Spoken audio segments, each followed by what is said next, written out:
The big room was full of strange creatures from all over the galaxy, and Jake Morrison sat in his chair watching them all argue about humans again. The air smelled weird, because different aliens needed different gases to breathe, and Jake had gotten used to it over the 3 years he had been Earth's voice in this place. Next to him sat Lisa Grant, who was writing notes on her little computer, and she looked angry like she always did when the aliens started talking bad about humans. The tall lizard creature named Zekthar stood up in front of everyone, and his skin looked like oil when the lights hit it. He was from some empire that thought they owned half the galaxy, and he loved to tell everyone how great his people were compared to everyone else.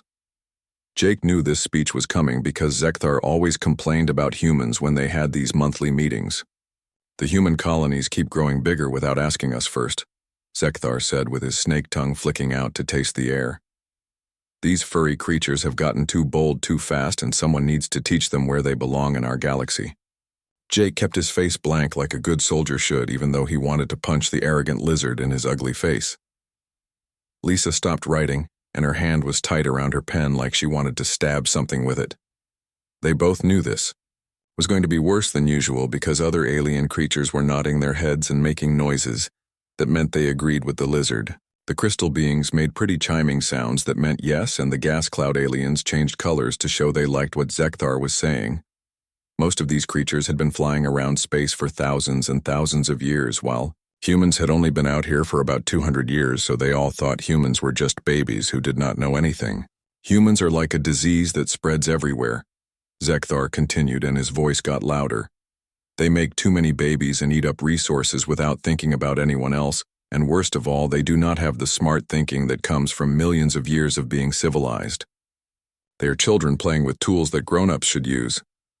More aliens made agreeing sounds, and Jake felt his jaw get tight, but he kept sitting still. He had been a soldier for 20 years before becoming a diplomat, and he knew when to stay calm and when to fight. Right now he needed to stay calm, but that was getting harder every second as the lizard kept talking. "The human problem needs to be fixed before it gets worse," Zekthar said, while looking right at Jake with his yellow eyes. "Maybe we should keep them locked up in their own little star system until they learn how to behave properly." The room got very quiet, and Jake could hear his heart beating in his ears. This was not just normal alien complaining about humans anymore. This was something much worse and much more dangerous. Lisa looked up from her computer with big eyes because she understood what was happening too. Jake stood up slowly, and his simple military uniform looked plain compared to all the fancy clothes and weird body parts of the other aliens. "I would like to speak to everyone if that is okay," he said in a calm voice that carried to every corner of the big room. "The human wants to talk," Zekthar said with a laugh that sounded like hissing. "How funny. Yes, let the child say his words before the adults go back to their important discussion." Jake walked to the front and put his hands behind his back the way soldiers do when they stand at attention. "Thank you all for listening to our concerns about human growth in space. We have followed all the rules and have not broken any agreements about where we can go. Rules made by people who understand how to control themselves," the lizard said with a mean smile. "Your kind does not have the right thinking built into your bodies for being good space citizens. You are too angry and too wild. Maybe it would be better if humans stayed home in your one-star system until you grow up enough to be trusted." The room was so quiet Jake could hear the air recycling systems working. Some aliens had suggested keeping younger species locked up before, but never so directly, and never with such mean words. The translation machines made sure every alien understood exactly how insulting Zekthar was being. Lisa put away her computer and stared at Jake with worry in her eyes. This had gone way past normal political arguing. Jake kept his face calm, but she could see the little lines around his eyes that meant he was getting really angry. "I understand," Jake said quietly.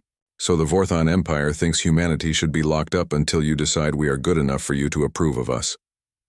"Exactly right," Zekthar replied, and stood up taller because he thought he was winning. "Your fast growth shows you do not think before you act. Your big military shows you like to fight too much. The fact that you are mammals makes you wrong for the careful balance we need in galaxy politics."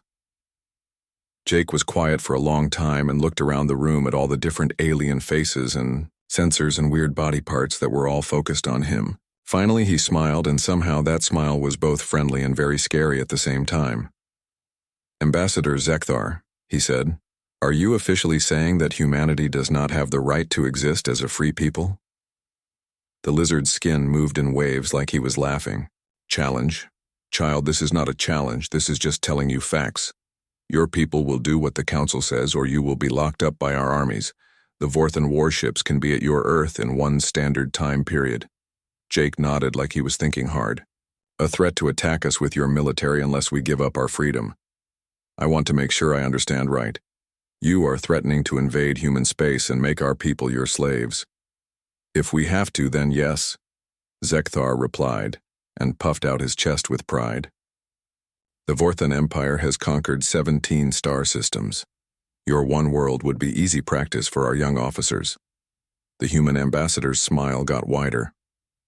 "Well then," he said, and his voice had a strange sound that the translation machines could not handle properly. "I guess we will just have to see about that." He turned to Lisa, who was already closing her computer. "Lieutenant, please send a message to Admiral Collins at Fleet Command. Tell him the talking phase is over." As they walked toward the doors, Zekthar called after them. "Where are you going, human? We are not done talking about this."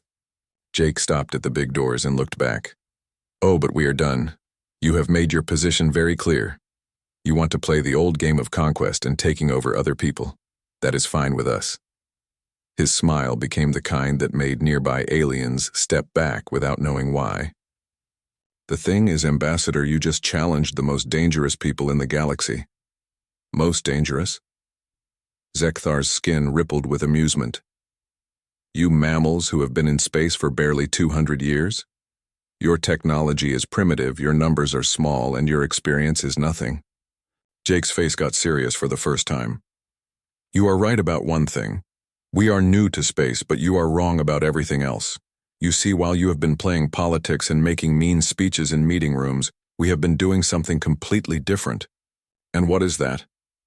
"Learning how to kill things that used to be impossible to kill." The doors closed behind the human delegation with a soft sound, leaving the council chamber in shocked silence. Several alien species started excited talking, but Zekthar stayed still with something cold and worried beginning to grow in his stomach, even though he had been so confident just moments before. Admiral Pete Collins stood in the command center deep inside the moon, where humanity kept its main military headquarters, and the big glowing display showed the whole local part of the galaxy, with human colonies marked in blue dots and alien territories in different colors, and the approaching Vorthan fleet showed up as angry red dots moving toward Earth. 47 ships, said Commander Beth Parker, who was the station's combat officer. Standard Vorthan battle setup with 3 big cruisers and 12 destroyers, and the rest are fighters and support ships. How long before they get here? Collins asked, and his gray hair caught the light from all the displays around him.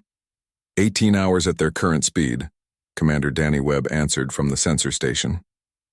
They are not trying to hide at all. This is meant to scare us into giving up. Collins nodded because he was not surprised. The Vorthan Empire had built their reputation on showing up with lots of ships and making other species surrender before any fighting actually started. They would announce they were coming and show their big fleet and expect immediate surrender, because it had worked on 17 other civilizations before. What ships do we have here? He asked. 12 ships, in the Sol system, Parker replied. The carriers Washington and Lincoln are in Earth orbit with all their fighter ships ready. We have 4 destroyers on patrol duty and 6 frigates stationed at the asteroid mining areas. Collins did quick math in his head. 12 ships against 47 ships. By normal military thinking, they were completely outnumbered, and any sane military commander would surrender as soon as they saw those odds. The Vorthan commander probably expected humanity to give up the moment they realized how many enemy ships were coming. Sir, Webb called out, we are getting a message from the Vorthan fleet. They are sending it on all frequencies so everyone can hear it. Put it on the main screen. The big display changed to show a Vorthan military commander with deep purple markings on his scales that meant he was very high-ranking.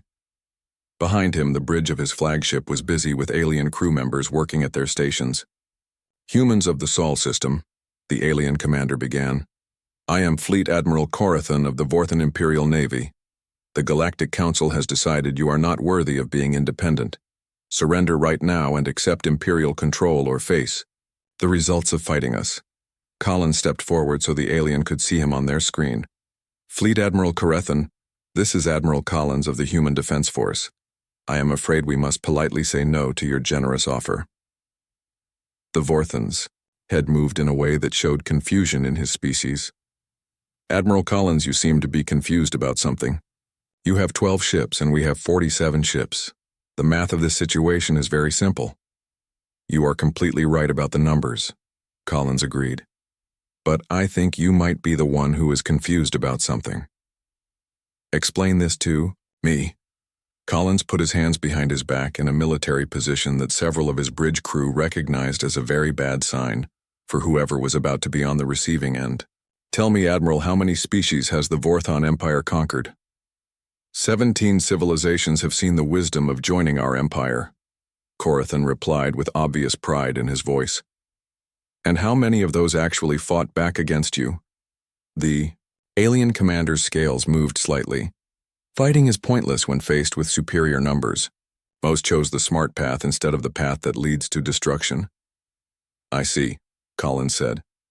So you have never actually fought a real war.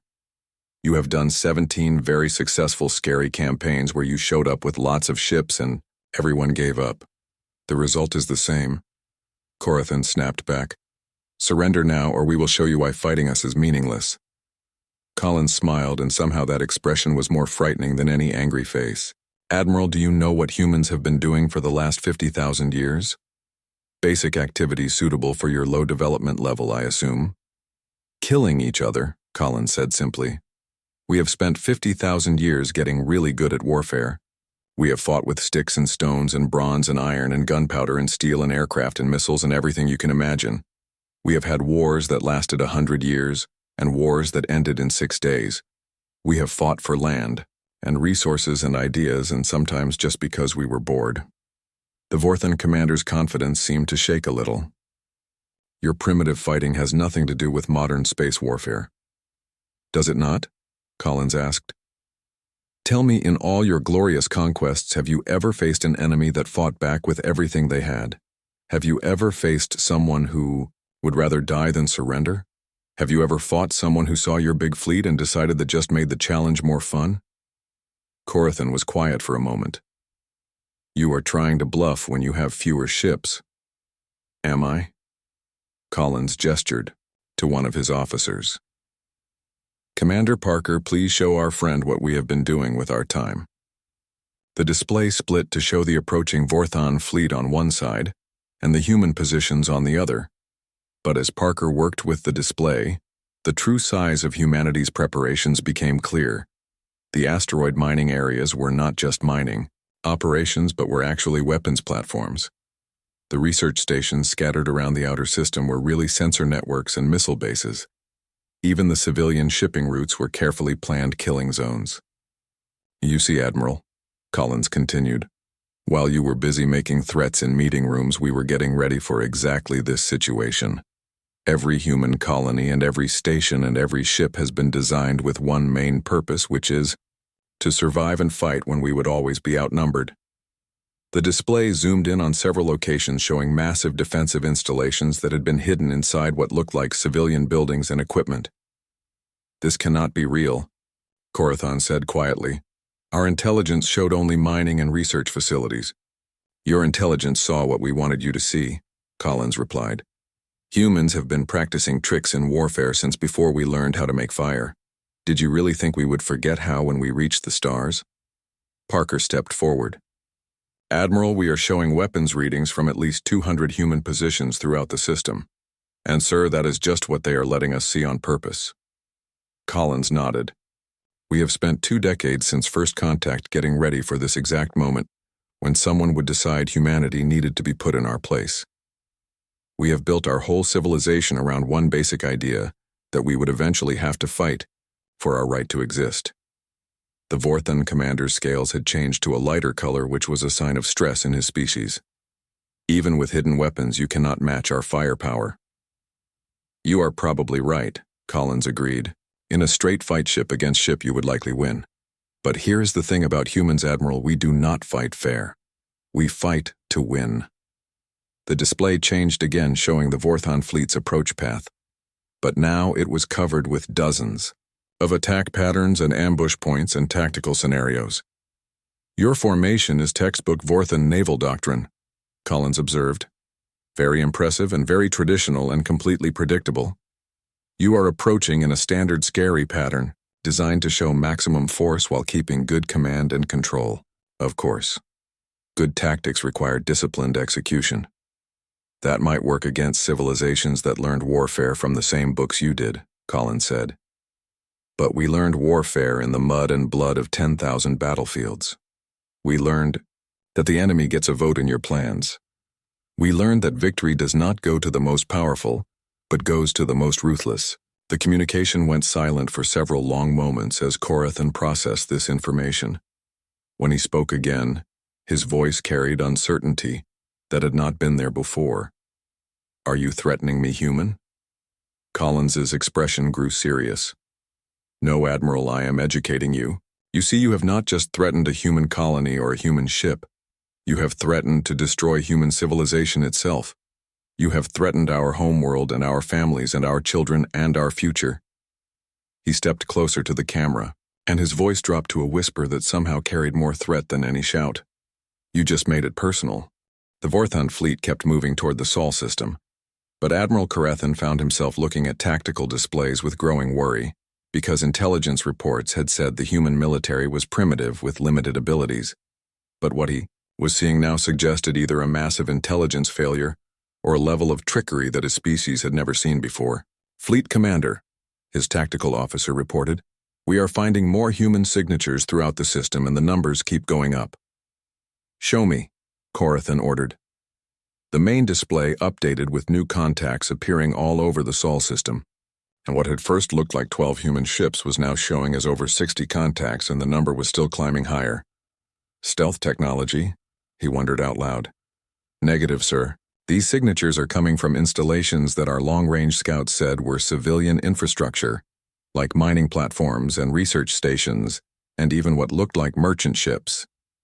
Captain Amy Rodriguez floated in the zero-gravity command center of the converted asteroid mining platform Series 7, watching the Vorthon fleet's steady approach on her tactical display, and around her dozens of her crew worked at stations that had been designed to look like standard mining equipment but were actually weapons control systems.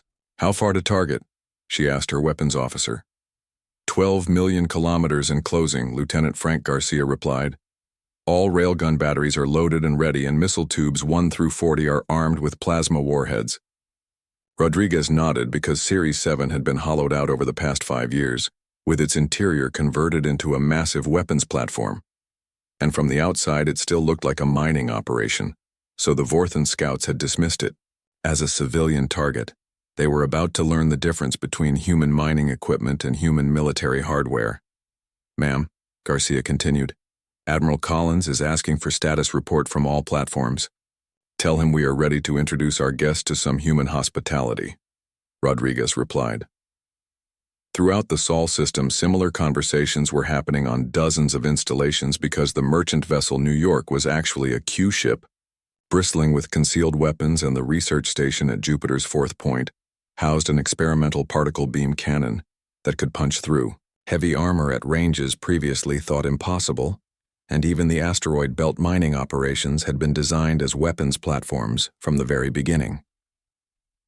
Back on Luna Station, Admiral Collins watched the tactical situation develop with grim satisfaction. Commander Parker, what is our current asset count? Sir, we now have 87 confirmed combat platforms throughout the system, not counting mobile units, and fighter strength is at 412 birds, all equipped with the new fusion torpedoes. Collins nodded because the fusion torpedoes were humanity's secret weapon that delivered the explosive force of a small star in a package small enough for a single fighter to carry, so each human fighter was now capable of destroying a capital ship. Admiral, Webb called out. The Vorthon fleet is trying to contact us again. Put them through. Corathan's image appeared on the display, but his earlier confidence was clearly absent. Admiral Collins, our sensors are detecting significantly more military assets than your earlier reports indicated. Are they? Collins replied innocently. How strange, because I do not recall making any earlier reports about our military assets. Your ambassador stated that humanity had limited military capabilities. Ambassador Morrison said no such thing, Collins corrected. He simply allowed you to make your own assumptions, and we have found that most species hear what they want to hear. When it comes to guessing human capabilities, the Vorthon commander's scales had shifted to an even lighter shade. You have deliberately deceived the Galactic Council about your military strength. Have we? Collins asked.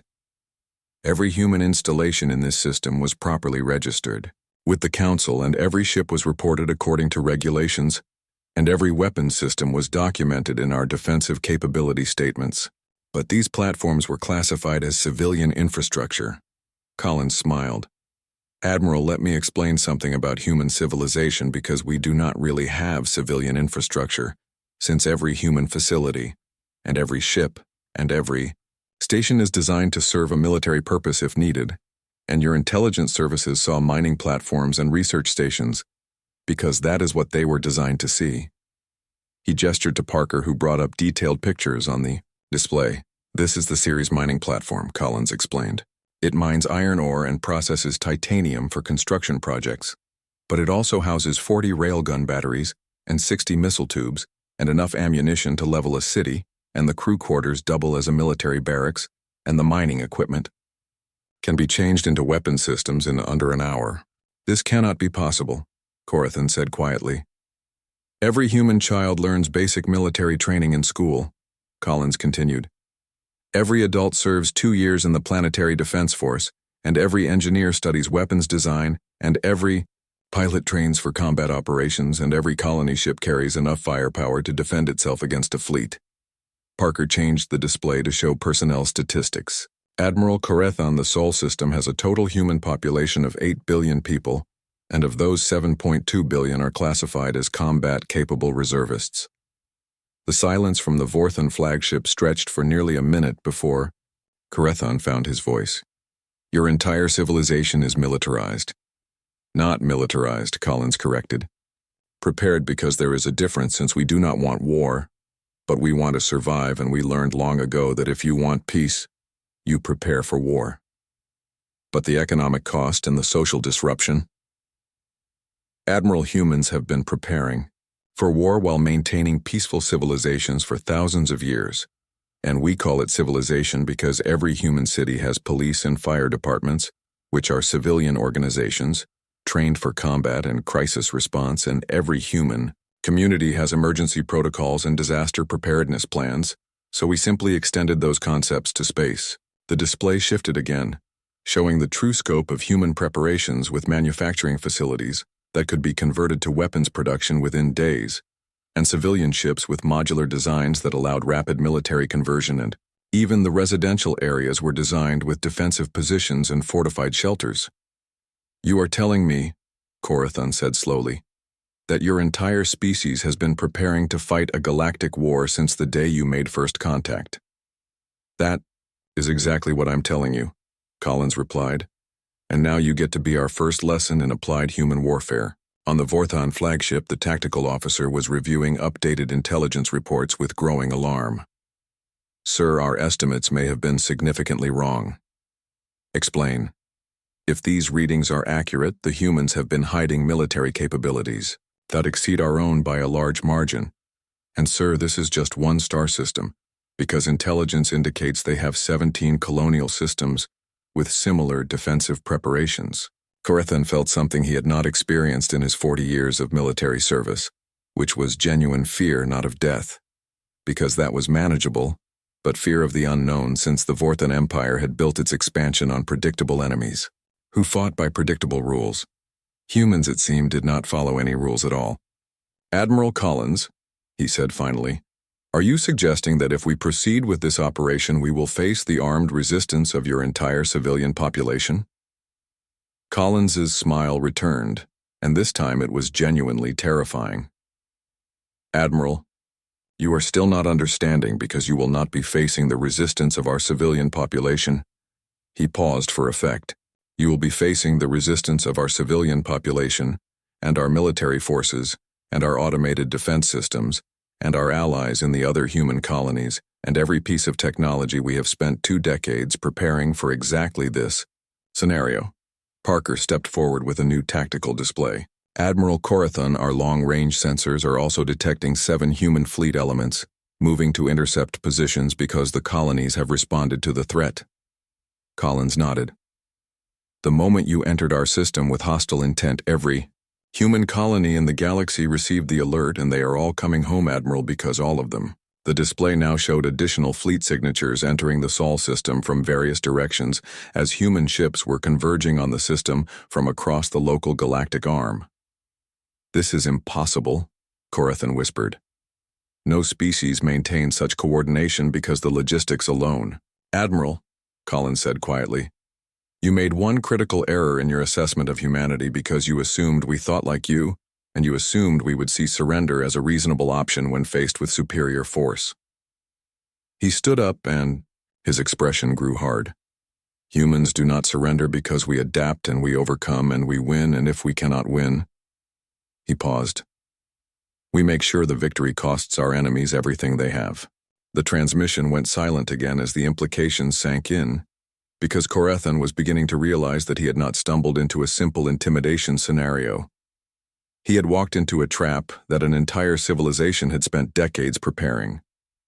Admiral Corathon stared at the tactical display aboard his flagship, watching as more human contacts continued to appear throughout the Sol system, and what had started as a routine intimidation mission against a primitive species was rapidly becoming the most complex military scenario he had ever faced in his long career.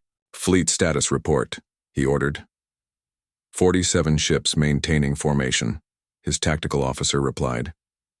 But sir, we are now detecting over 300 human military contacts, and the numbers are still increasing every hour.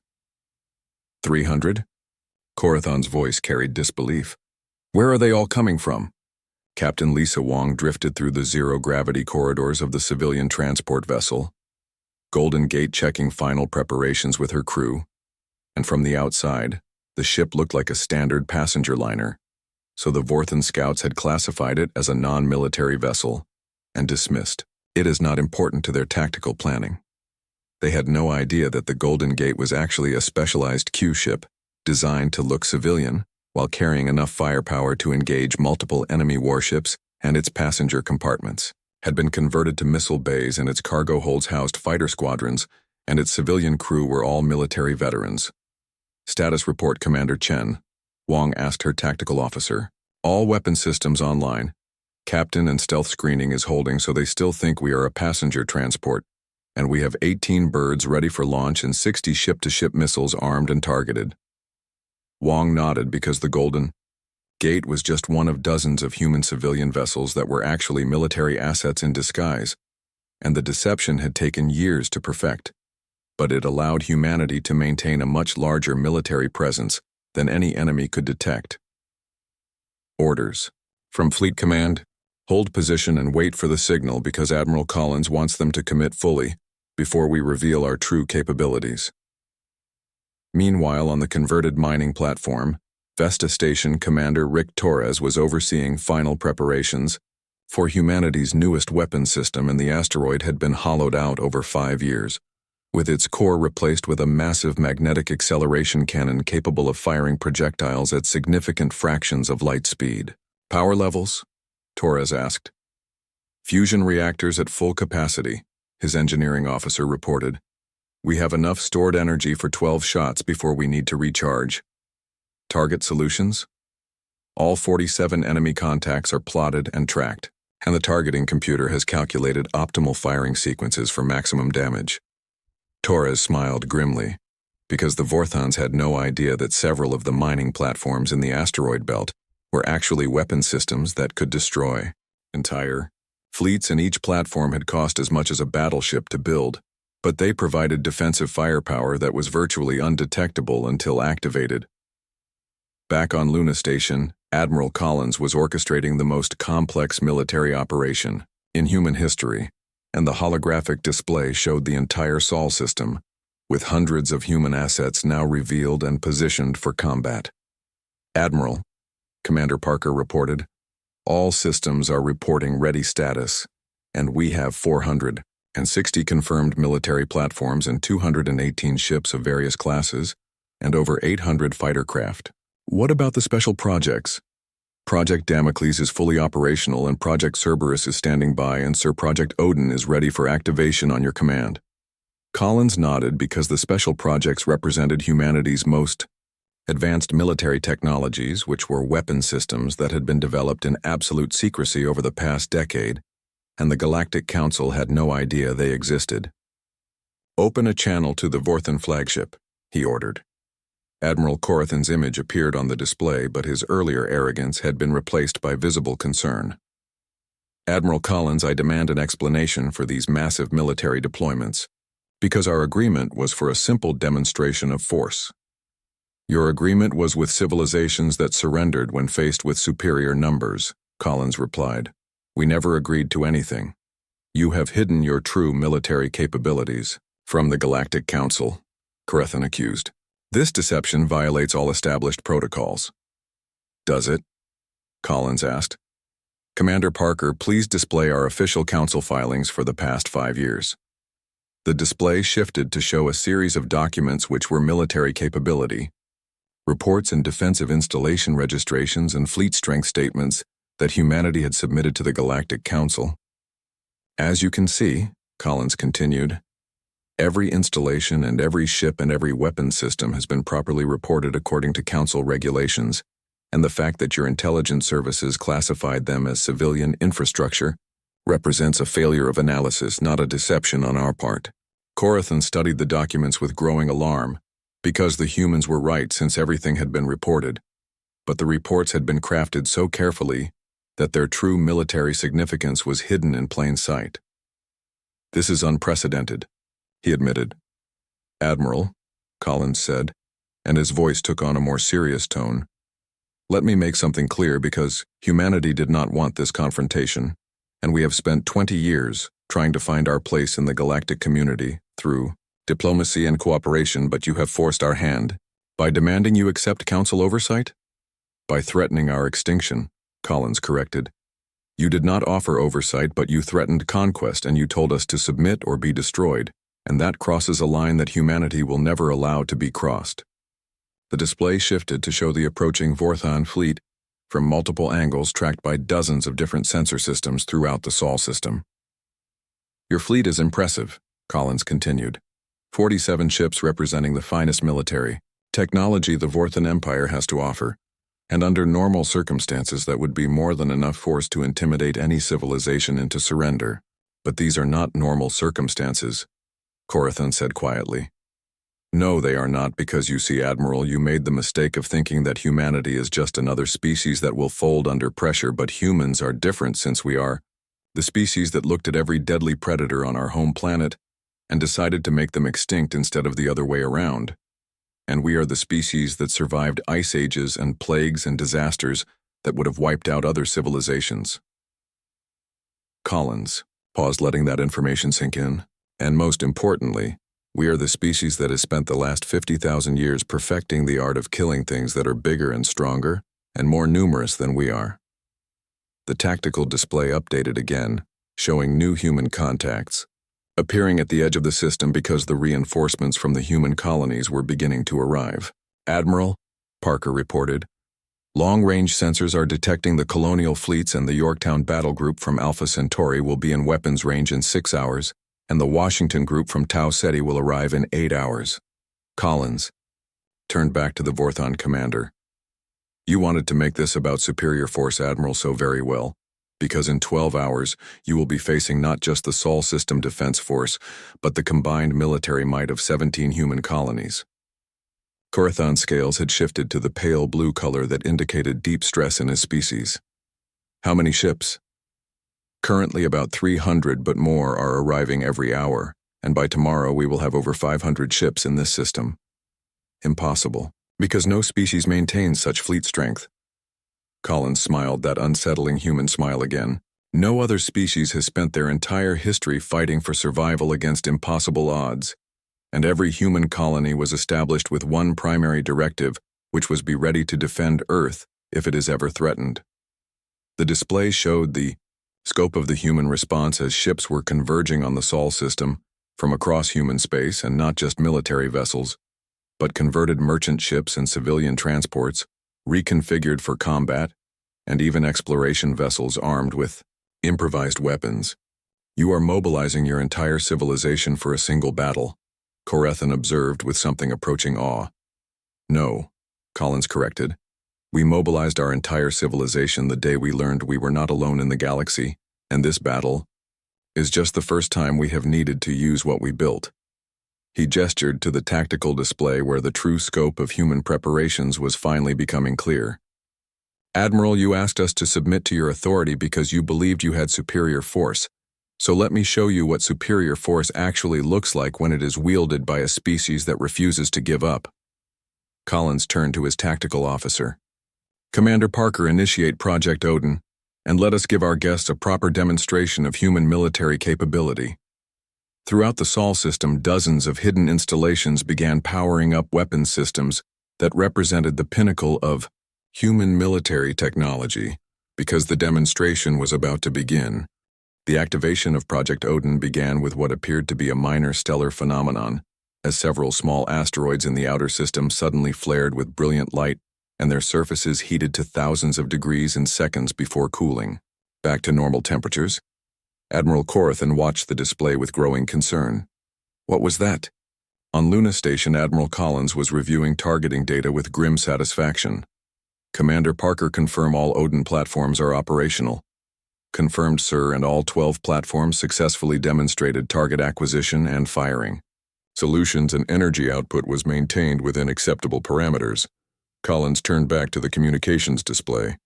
Admiral Corethan, what you just witnessed was a demonstration of Project Odin, which is our orbital weapons platform system. And those asteroids were destroyed by directed energy beams fired from installations throughout the Sol system. Impossible, the Vorthan commander breathed. The energy requirements alone. Each installation is powered by its own fusion reactor, Collins explained. The focusing arrays were built using technology we developed from studying neutron star magnetic fields, and each platform can deliver enough energy to sterilize a planet's surface from interplanetary distances. The tactical display updated to show the positions of all 12 Odin platforms scattered throughout the asteroid belt and outer system, and from their positions, they could target any point within the Sol system with devastating accuracy. 12. Weapons platforms, Corethan calculated. Enough to destroy our entire fleet. Actually, Collins corrected.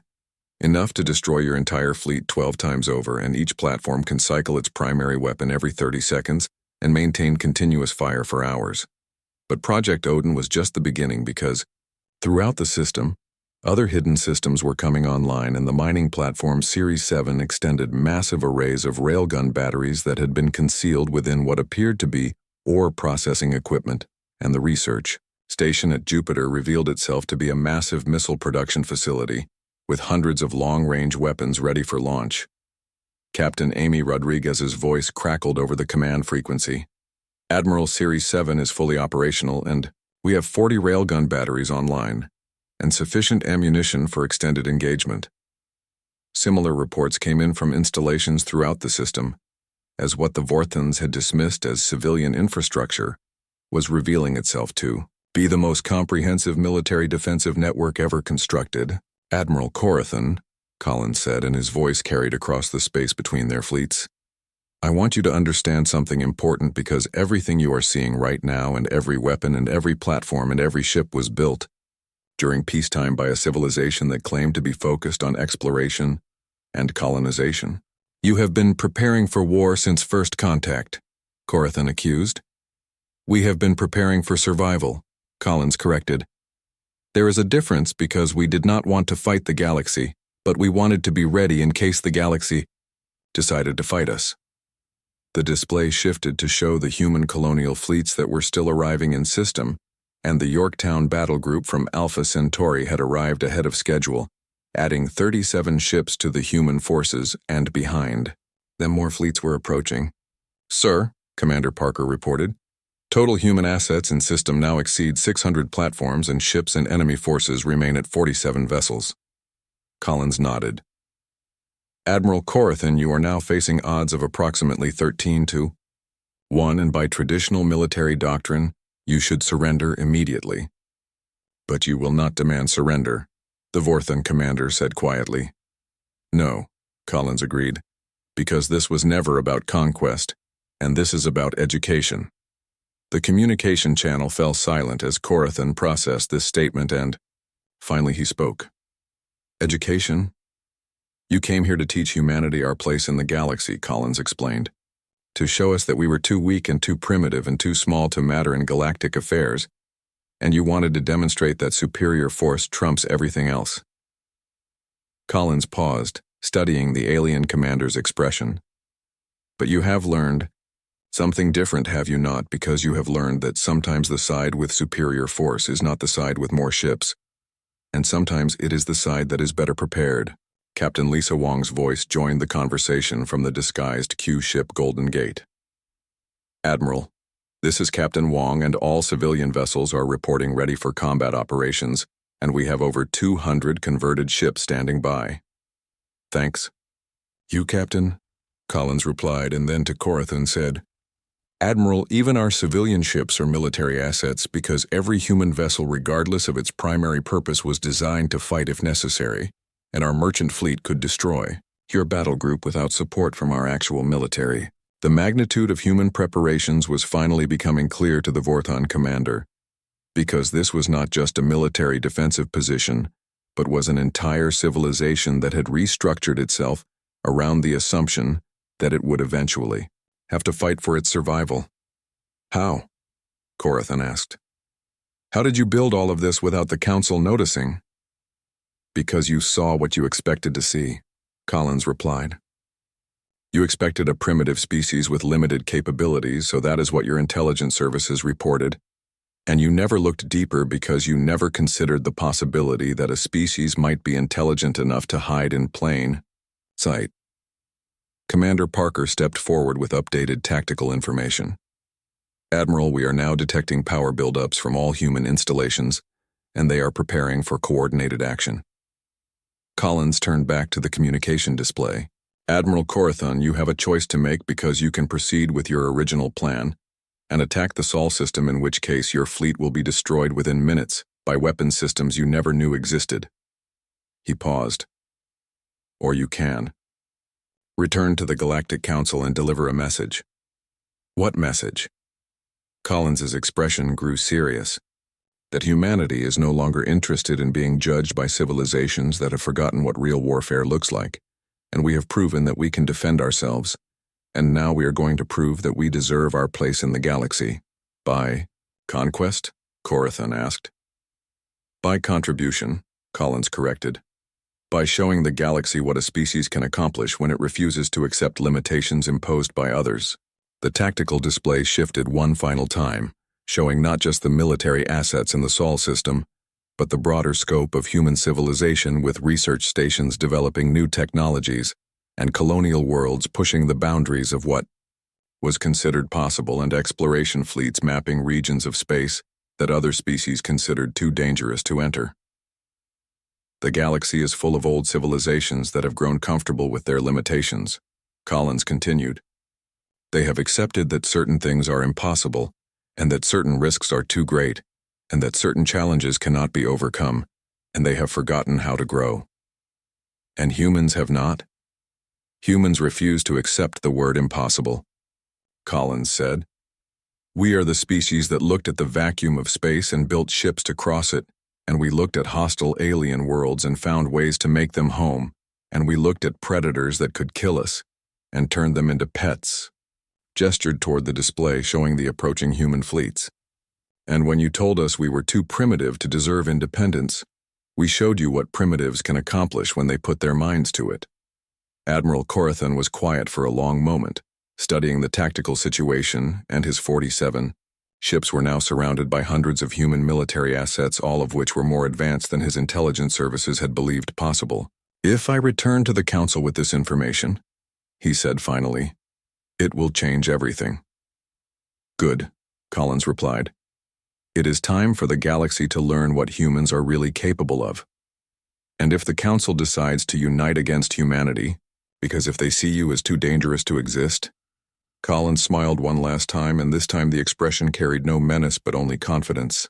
"Admiral, you just learned that a single human star system can outgun your entire battle fleet, and we have 17 colonial systems, each one as well prepared as this one, and if the galaxy wants to unite against humanity..." He paused.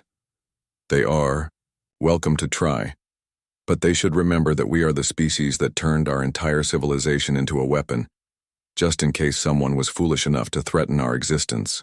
The communication channel closed, leaving Admiral Corathan alone with his thoughts and the most important decision of his career, and around him his bridge crew waited for orders.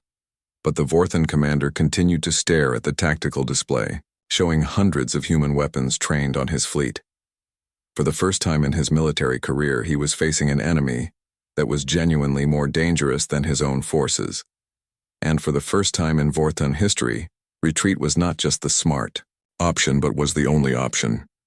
As his fleet began their long journey back to Vorthan space, Corathan composed the report that would change galactic politics forever, because the humans were not just another primitive species to be conquered or contained. They were the deadliest civilization in the galaxy, and now everyone was going to know it.